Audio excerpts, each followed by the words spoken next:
It's a new decade, and the first month of it was nice and weird. But then again, the gaming world always is. Hi folks, it's Falcon. Today on gameranx, weird gaming stories that happened in January 2020. A Japanese dating sim by the name of Love Plus, coming to us from Konami. You'll find out why that's relevant in just a moment. Added a new feature in that once you get a girlfriend, that girlfriend stays your girlfriend perpetually. And you get to cycle through the dates and just sort of have a nice time. It's companionship. And in the modern alienated world, that's not the worst thing. However, it being Konami, I mean, if it's not one thing, it's another, right? When selecting the option, try to kiss her on any dates, there's a decent chance you would get an I'm Josh. Hi. Can I kiss you? Sure. error message. An error has occurred, returning to the title screen. Tons of people posted sort of jokey, I just got dumped tweets. They did end up fixing it, but still, I mean, that's funny. At number 9, during a Samurai Showdown tournament, a controller died and the competitors obviously stopped. And the commentators, I mean, this is, when I first saw this clip, I really cracked up. They called it like an Akira Kurosawa movie, claiming that there was an epic stare down going down. I mean, it's hard to even say. Like, can you really imagine two really skilled competitors in a fighting game tournament just stopping a match to, like, have a pretend stare down?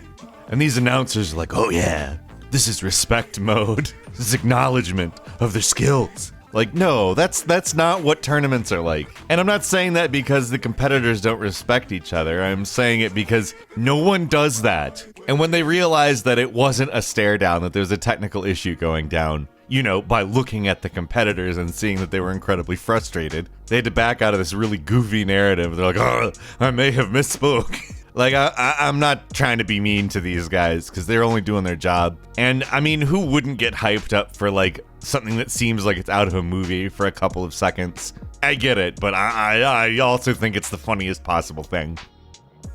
At number 8, Endemic Creations had to remind players of Plague Incorporated that the way that diseases spread inside the game is not quite the same as the way they do in real life. That the disease spreading model is not based on a scientific model, it's a game, and therefore it's exaggerated a bit. They had to do this on account people have been playing the game specifically because of an outbreak of coronavirus, a virus that we've been hearing about in the news a fair amount, which has actually killed over 50 people worldwide at this point. And whenever there is an outbreak of some kind of disease, apparently Plague Inc. servers get overloaded. In fact, with this it was to such a degree that their servers went down. They couldn't handle the load. It was brief, but still. Endemic Creations said Plague Inc. has been specifically designed to be realistic and informative while not sensationalizing serious real-world issues. They noted that the CDC recognized this. Here's the really important part. They said, please remember Plague Inc. is a game, not a scientific model, and that the current coronavirus outbreak is a very real situation which is impacting a huge number of people.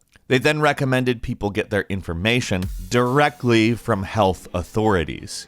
At number 7, a civil rights case in which a gamer alleged that being muted in a video game violated his civil rights ended in a federal court telling him that no, that's not true. Like, let's go ahead and just acknowledge the actual argument being presented here. If you're playing a video game and somebody mutes you, it doesn't matter how invested in the game you are. And to be clear, the petitioner of the case had put over 2,000 hours into this game. It doesn't matter how invested you are. You're not being censored. You're being ignored. Somebody doesn't want to hear your dumb voice while they're playing a video game in their living room or computer room or whatever. Apparently the case itself was also mostly handwritten, which was a wild thing to learn. Can you imagine writing a lawsuit on paper with like a pen? Just for context, I absolutely cannot imagine that. Also, can you imagine thinking that being muted in a game is a violation of your rights? No, sir. At number 6, a League of Legends player by the name of Faker, real name Sang-hyuk, who currently plays in South Korea. He is probably the biggest player in the game. In a recent talk show appearance, he revealed that American organizations, people who wanted him to play in the United States of America, have at this point offered him a blank check. Now, for those unfamiliar, that means they basically said, name your price. That's kind of when you know esports has really arrived. If you had told me somebody was offered, like, anything they want to play video games in another region 5 years ago, just 5, I would have said, well, you're going to need to prove that to me because it doesn't sound real. Esports are huge now. And in 2020, they're probably only going to get bigger. So while it is kind of weird when you put it into context with the beginnings of esports, it's also really impressive, you know?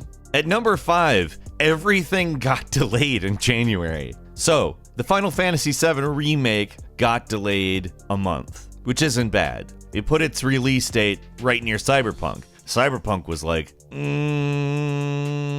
we got some polish to do. They delayed to September, which is the same month that Avengers got delayed to as well. Probably the biggest delay in terms of time was Dying Light 2, which has been delayed indefinitely. Now, they haven't canceled the game, which is what wording like that kinda scares you into thinking, but it really is about making the game into something bigger than it is. Also, I just want to note that the developers of Dying Light 2 deserve some praise for actually saying that in public. A lot of the time when a game enters a extended phase of development, people don't say a damn thing about it, and we just don't hear anything for like 2 years. But I mean, like, yeah, we're gonna be waiting for a bunch of the games this year that we've definitely wanted to play. It's okay though, I'd rather have a better game later than a broken game now.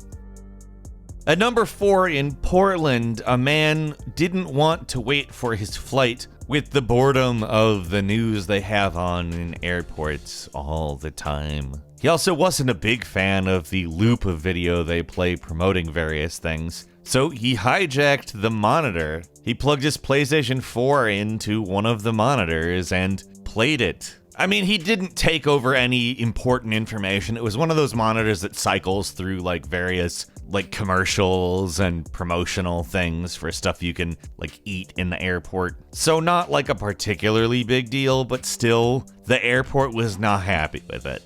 I mean, you're sitting there talking to other gamers on a headset in some game you're playing online. And yeah, it was 4:30 in the morning, so it probably didn't disrupt a whole lot of people watching that annoying loop of video at the airport. But the airport did say to CNN, "We would love travelers to plug into our power outlets, but just ask that they don't plug into anything else."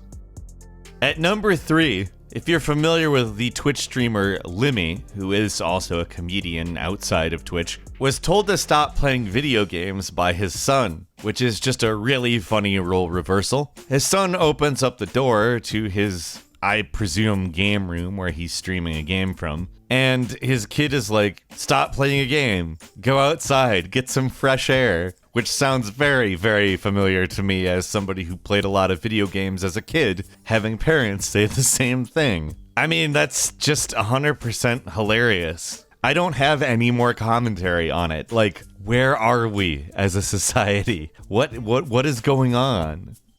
At number 2, a dad of a physically disabled daughter modified an Xbox adaptive controller in order to be able to play Zelda Breath of the Wild on Switch, and made a pretty cool looking controller, let's go ahead and say. Had 2 sticks on it and a bunch of glowing buttons, which, yes, glowing buttons are great. It's also just really nice to see kids getting to play something they want to do. And finally, at number 1, a UK teen had a seizure while playing video games.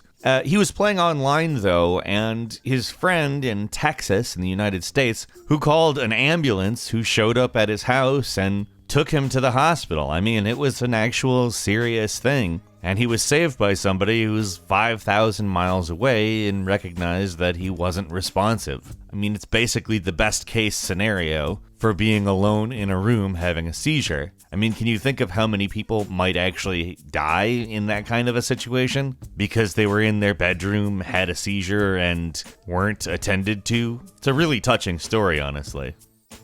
Couple of quick bonus stories for you. A Twitter user by the name of Diminished hung bananas in his room in order to replicate what it looks like in Donkey Kong Country. People on Twitter assumed it was some kind of alternate reality app, some kind of smartphone app, but it was just a guy hanging bananas in his room. WWE 2K20 broke literally right as 2020 began. It was basically a Y2K style bug in which the game is, by some weird failure of 2K games, not compatible with the year 2020. Gamers were setting their times manually back to 2019 while the developers fixed the bug. And somebody sold a ship in EVE Online for 1 million plex, which is the in-game currency. If you translate that to real-world money, it's $33,000. Which, if you don't put that in a Weird Gaming Stories video, I don't know what you're doing with your life. $33,000 somebody paid for a ship in a game.